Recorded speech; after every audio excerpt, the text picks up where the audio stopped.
Bonjour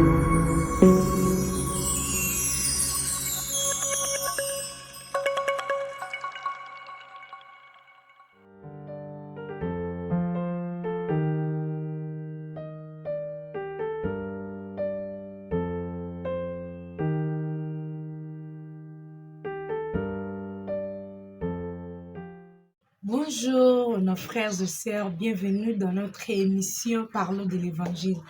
Alors sur le plateau, je ne suis pas seule, je suis accompagnée de notre invité, notre frère qui va se présenter pour que vous le connaissiez qui il est.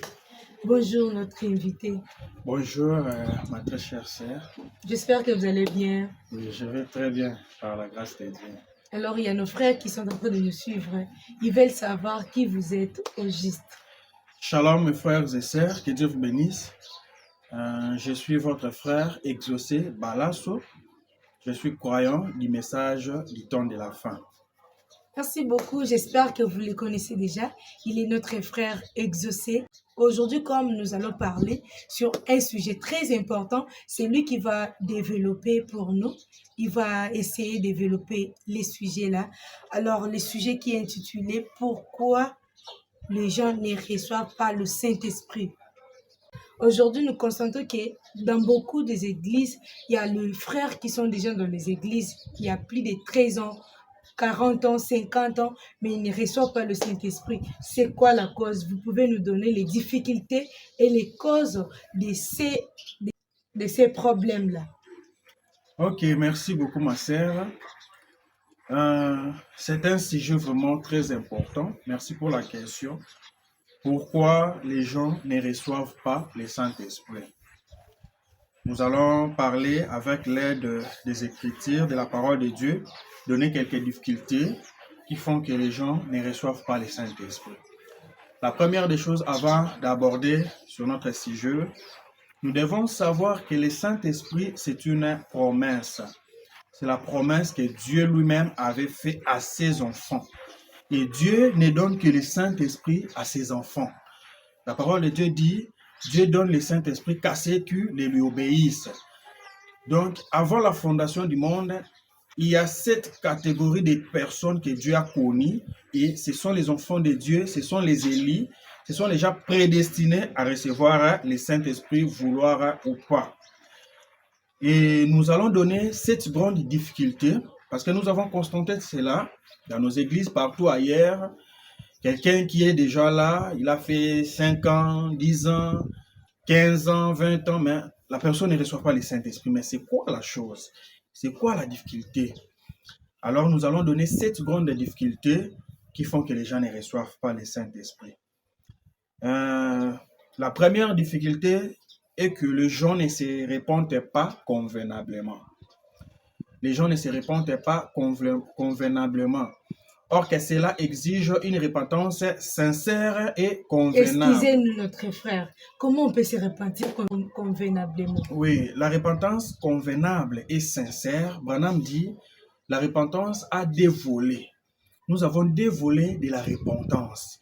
Le premier volet est que si vous remarquez que vous êtes dans une église où la parole de Dieu n'est pas prêchée dans toute la vérité, sortez dans cette église. Par exemple, vous êtes dans une église où les femmes prêchent. Vous êtes dans une église où la polygamie, l'homosexualité... Donc vous ne pouvez pas prier dans une église où une femme prêche. Ce n'est pas la parole de Dieu. Ce n'est pas la parole de Dieu parce que la parole ne permet pas à la femme... Mais ils lisent la Bible, ils parlent de Dieu, oui, ils parlent de la parole de Dieu. La parole de Dieu dit que les femmes se taisent dans les assemblées. Oh, c'est contraire à la parole de Dieu. L'apôtre Paul dit, même un ange qui vient du ciel, qui annonce, prêche un autre évangile contraire à ce que nous avons prêché, qu'il soit maudit. Donc, toutes les églises où les femmes prêchent, ce sont des églises maudites. Alors, vous les enfants de Dieu qui sont dans des telles églises, sortez. La Bible dit dans Apocalypse, sortez du milieu d'elles, mon peuple. Ça, c'est le premier volet de la repentance. C'est de sortir où la parole de Dieu n'est pas prêchée dans toute la vérité. C'est de sortir dans ces cimetières des églises et suivez la lumière du soir, suivez la véritable parole de Dieu qui est prêchée pour nous aujourd'hui. Là, c'est le premier volet de la repentance. Et le deuxième volet, c'est Acte 2, 37 à 38, c'est vous regrettez pour vos péchés, vous regrettez pour vos torts, car la Bible dit, si vous reconnaissez vos péchés, vous reconnaissez vos torts, moi, je vous pardonnerai vos péchés. Voilà, là, c'est la première difficulté qui font que les gens ne reçoivent pas le Saint-Esprit. Les gens n'ont pas la révélation où ils prient Dieu. Voilà.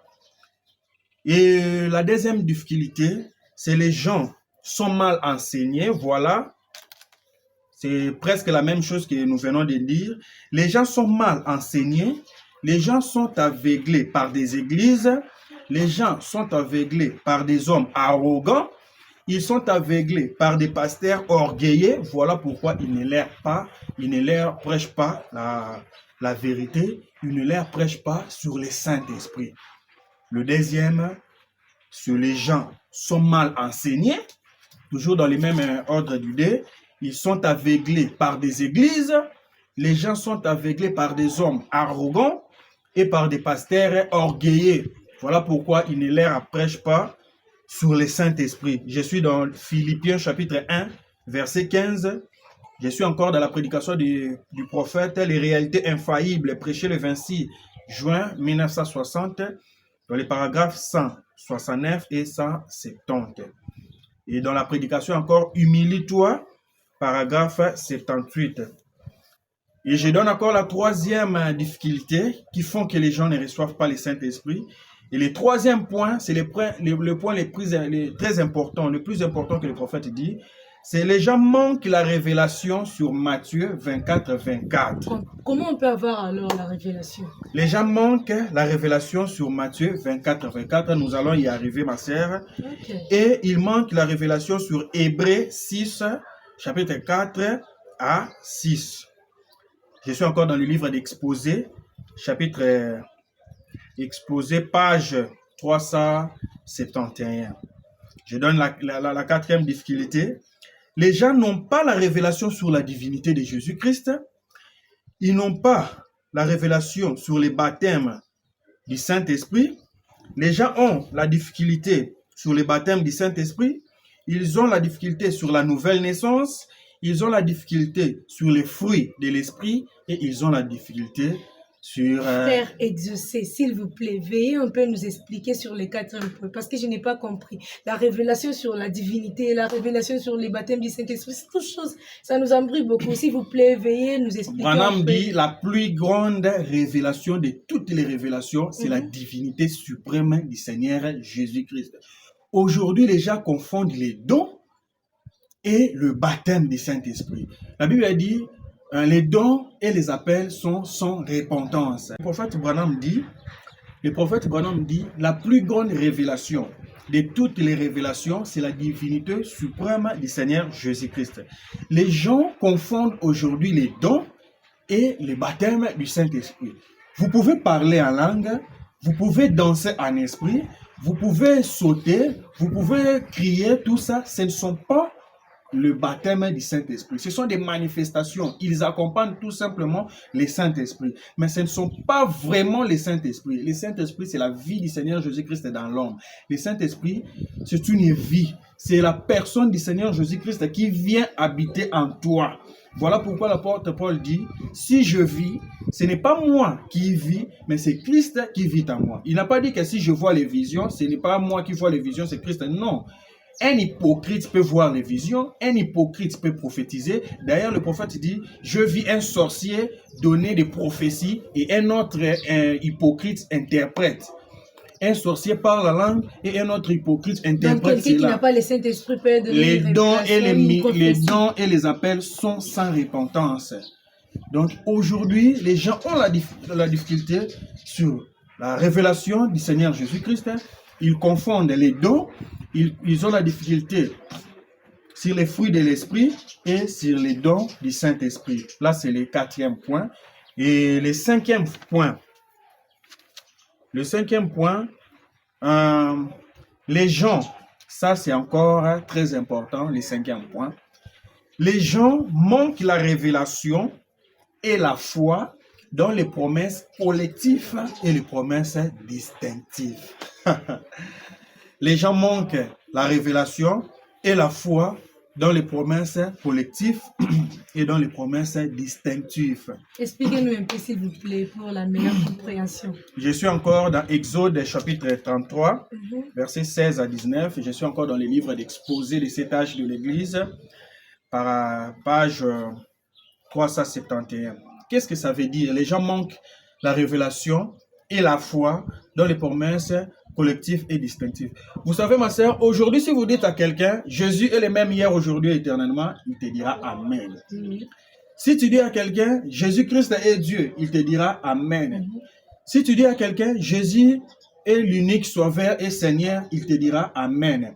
Mais si vous essayez de dire à quelqu'un que dans ces temps de la fin, selon Malachie 4, Dieu nous a envoyé un prophète avec un message, les gens vont croiser les bras et ils ne diront pas Amen, ils sont incrédules à cela. Et cette promesse devient une promesse distinctive. Ils diront, ah, wana eza biloka ba Branham, wana eza biloka. Non, la parole de Dieu reste la parole de Dieu. Aujourd'hui, les gens manquent la révélation et la foi dans les promesses collectives et distinctives. Donc, il y a d'autres passages bibliques dans la Bible. Les gens abandonnent cela. Non, ça, ce sont propriétés privées des branhamistes. Non, vous voyez. Je ne sais Donc, pas on peut dire que la venue de votre prophète William Marion Branham, c'est une promesse. C'est la promesse qui existe que vous dans pouvez la nous prouver? Bible. Prouvez-nous, La Bible s'il vous plaît. la Bible dit dans les livres de Malachie, dans l'Ancien Testament, la Bible dit dans le livre de Malachie chapitre 4, versets 5 à 6, la Bible dit, voici, je vous enverrai Élie le prophète. Élie le prophète, ce n'est pas Élie le Tishbite, c'est l'esprit d'Élie que Dieu va envoyer dans ces derniers jours dans un homme. Est-ce que vous comprenez? Donc, Élie, là, c'était votre frère Branham, là, La Bible dit, je vous enverrai Élie le prophète, avant que les jours de l'Éternel arrivent, avant que Jésus vienne, il va envoyer un prophète avec l'esprit d'Élie. Et ce prophète ramènera les cœurs des enfants à leur père et les cœurs de père à leurs enfants. Si vous dites à quelqu'un, ça devient une promesse distinctive. Si vous dites à quelqu'un, Jésus-Christ est le même hier, aujourd'hui, éternellement, Hébreux 13, 8, là c'est une promesse collective que tout le monde peut croire. Mais Malachie 4, c'est devenir une promesse distinctive. Luc 17, 30, c'est devenir une promesse distinctive. Apocalypse 10, 17, c'est devenir une promesse distinctive. Voilà là où les gens manquent la révélation et la foi dans les promesses collectives et distinctives. Et s'ils gardent toujours cette position, ils ne recevront jamais le Saint-Esprit. Donc, Voilà. quelqu'un peut recevoir le Saint-Esprit en croyant dans une promesse donnée comme ça. Le Saint-Esprit, c'est Jésus-Christ. Jésus-Christ est la parole de Dieu. Comment vous pouvez dire que vous avez le Saint-Esprit et vous refusez à croire la parole? Jésus a dit, moi et le Père, nous sommes un et nous viendrons habiter en vous. Comment tu peux dire que tu as le Saint-Esprit? En dehors de cette promesse-là, quelqu'un ne peut pas recevoir le Saint-Esprit, je peux dire. Les messages et la volonté parfaite de Dieu aujourd'hui. Donc, les messages et la volonté parfaite de Dieu aujourd'hui. Comment est-ce que vous pouvez dire que je crois en Jésus-Christ, mais vous refusez de croire sa parole? Vous voyez, Jésus-Christ est la parole.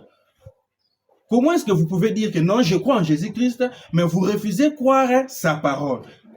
Ça montre que vous ne croyez pas. Comment vous allez refuser vous allez prétendre avoir le Saint-Esprit, mais vous refusez de croire la parole. Le Saint-Esprit, c'est la parole de Dieu. Le Saint-Esprit, c'est Jésus-Christ. Jésus-Christ est la parole. Au commencement était la parole était avec Dieu, et la parole était Dieu. Vraiment, vraiment. Donc, c'est ça. Et le 6e point, les gens ont des mauvais cœurs et sans réel désir les saintetés. Sans réel avoir, donc je disais, les gens ont des mauvais cœurs sans réel désir du Saint-Esprit. Ils ont des mauvais cœurs. Dieu donne le Saint-Esprit si vous désirez avoir le Saint-Esprit. Vous n'avez pas soif. Comment quelqu'un viendra vous donner de l'eau? C'est pratiquement impossible. Dieu qui sonde les cœurs et les reins, il sait non, cette personne a profondément désir d'avoir le Saint-Esprit. C'est ma fille, Dieu vous donnera le Saint-Esprit. Donc, les gens aujourd'hui, la Bible dit, c'est l'accomplissement, nous sommes dans les derniers jours. Aimons les plaisirs plus que Dieu. Aujourd'hui, les gens aiment beaucoup le monde, les gens n'ont plus l'amour pour la parole de Dieu, les gens n'ont plus l'amour pour Dieu. Ils préfèrent les choses du monde, excusez-moi, ils préfèrent les choses du monde, les plaisirs du monde, mais les gens n'ont pas les désirs du Saint-Esprit. Et si vous ne désirez pas le Saint-Esprit, vous n'aurez jamais le Saint-Esprit. Vous pouvez être là Moi aussi, 15 ans. non, moi aussi, je ne peux pas avoir soif d'avoir le Saint-Esprit. Que Dieu peut aussi me faire grâce. Tant que je suis son enfant, je ne peux pas avoir aussi les soifs d'avoir le Saint-Esprit. Mais me fait grâce d'avoir le Saint-Esprit. Non, non, non, non, non, c'est pratiquement impossible. Dieu est dans sa parole. Dieu est celui qui respecte tous ces principes de la parole. S'il y a quelqu'un qui respecte la parole de Dieu, c'est lui-même d'abord, c'est lui-même Dieu. Dieu ne peut pas vous donner le Saint-Esprit tant que vous ne désirez pas le Saint-Esprit. Vous devez d'abord désirer le Saint-Esprit, avoir soif. Jésus a dit, si vous avez soif de moi, c'est dans Jean, je suis l'eau de vie. Celui qui a soif, qu'il vienne boire. Jésus a dit, c'est lui qui a soif, qu'il vienne boire et je vous donnerai de l'eau vive. Donc, merci beaucoup, merci. Et le 7e point, le dernier point, c'est que les gens ont des mauvais motifs et des mauvais objectifs. Aujourd'hui, les gens ne viennent plus à l'église pour le salut. Les gens viennent à l'église pour des titres. Ils viennent à l'église pour devenir diacre. Ils viennent à l'église pour devenir pasteur. Ils viennent à l'église pour devenir administrateur. Si vous avez de tels objectifs et motifs, vous ne recevrez jamais le Saint-Esprit. Aujourd'hui, les gens ont des mauvais motifs et des mauvais objectifs. Voilà, ce sont là les 7 grandes difficultés qui font que les gens aujourd'hui ne reçoivent pas le Saint-Esprit. Merci beaucoup, notre cher invité. Et alors, nous sommes arrivés à la fin de notre émission. Qu'est-ce que vous pouvez donner comme synthèse aux enfants de Dieu qui nous suivent sur ces sujets? Les gens ne reçoivent pas le Saint-Esprit. Pourquoi les gens ne reçoivent pas le Saint-Esprit? Ce que je peux dire pour que les enfants de Dieu puissent retenir est que Dieu est notre Père à tous. Dieu nous a promis le Saint-Esprit. Le Saint-Esprit, c'est la promesse du cœur. S'il y a quelqu'un qui est bon dans ce monde, c'est le Seigneur Jésus-Christ.